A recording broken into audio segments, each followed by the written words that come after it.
नमस्कार दोस्तों, स्वागत है आप सभी का इन नॉलेज टाइम में। दोस्तों आज हम इस वीडियो में बात करेंगे चिलिका लेक के बारे में। चिलिका लेक उड़ीसा में स्थित है और यह एशिया का सबसे बड़ा ब्रैकिश वाटर लेक है। इसे 1981 में देश का पहला रामसर साइट घोषित किया गया तथा यूनेस्को वर्ल्ड हेरिटेज साइट की टेंटेटिव लिस्ट में शामिल है। यहाँ की बायोडाइवर्सिटी कमाल की है। यह झील खासतौर पर डॉल्फिन के लिए जानी जाती है और अभी फिलहाल न्यूज में यह इसलिए है कि यहाँ की जो डॉल्फिन की संख्या है पिछले साल की अपेक्षा लगभग दोगुनी हुई है। तो आइए जानते हैं चिलिका लेक के बारे में तथा इससे संबंधित फैक्ट के बारे में।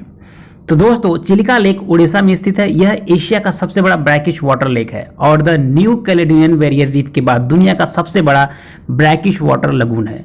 तो दोस्तों यहाँ पर एक शब्द यूज हो रहा है ब्रैकिश वाटर। तो इसका मतलब क्या है? तो देखिए, अगर हम पानी की बात करें तो एक होता है फ्रेश वाटर यानी कि शुद्ध पानी और दूसरा होता है सलाइन वाटर यानी कि खारा पानी। यदि पानी में जो सॉल्ट है यह 3000 मिलीग्राम प्रति लीटर तक होता है तो यह फ्रेश वाटर होता है, और यदि सॉल्ट 10,000 मिलीग्राम प्रति लीटर से अधिक होता है तो यह सलाइन वाटर होता है। अब इनके बीच यानी कि सॉल्ट 3000 से 10,000 मिलीग्राम प्रति लीटर होता है तो उसे ब्रैकिश वाटर कहते हैं। तो चिलिका लेक ब्रैकिश वाटर का लेक है। इस लेक की लोकेशन की बात करो तो यह आता है यहाँ पर उड़ीसा के बे ऑफ बंगाल से लगा हुआ जो कोस्टल एरिया है जो आपको दिख रहा है। यह उड़ीसा के 3 जिलों पुरी, खुर्दा और गंजम में फैला हुआ है। यहाँ पर यह है चिलिका लेक का क्लियर पिक्चर।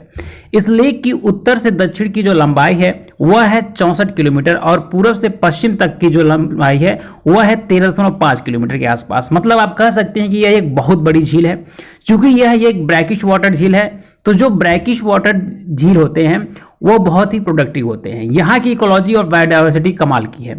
यहाँ पर 160 से अधिक पक्षियों की प्रजातियां निवास करती हैं तथा 152 रेयर और इंडेंजर इरावडी डॉल्फिन्स हैं। लगभग 37 प्रजातियां रेप्टाइल्स और एम्फीबियंस की पाई जाती हैं। इन्हीं खूबियों की वजह से इसे 1981 में रामसर साइट घोषित किया गया और इसको वर्ल्ड इंपॉर्टेंस मिला। रामसर कन्वेंशन की बात करें तो ईरान का एक शहर है रामसर। वहां पर 1971 में कई सारे देशों ने मिलकर इस कन्वेंशन पर साइन किया। इनका उद्देश्य दुनिया भर के वेटलैंड को प्रोटेक्ट करना था।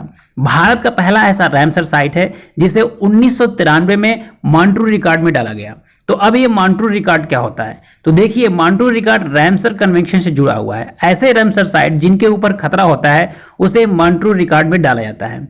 इससे उन पर किसी प्रकार के खतरे को खत्म करने के लिए इंटरनेशनली विशेष ध्यान दिया जाता है। 1993 के बाद चिलिका लेक पर सभी पैमाने पर विशेष ध्यान दिया गया और जब इसकी स्थिति सुधर गई तो सन 2002 में इसको मॉन्ट्रियल रिकॉर्ड से बाहर निकाल दिया गया।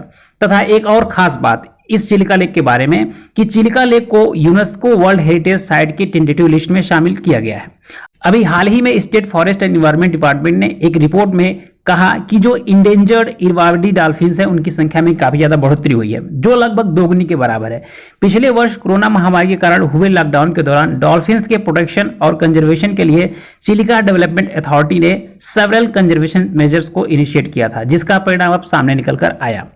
और चिलिका लेक को लेकर marine archaeology department of national institute of oceanography Goa ने एक अध्ययन में कहा कि चिलिका लेक पहले बे ऑफ बंगाल का एक हिस्सा था।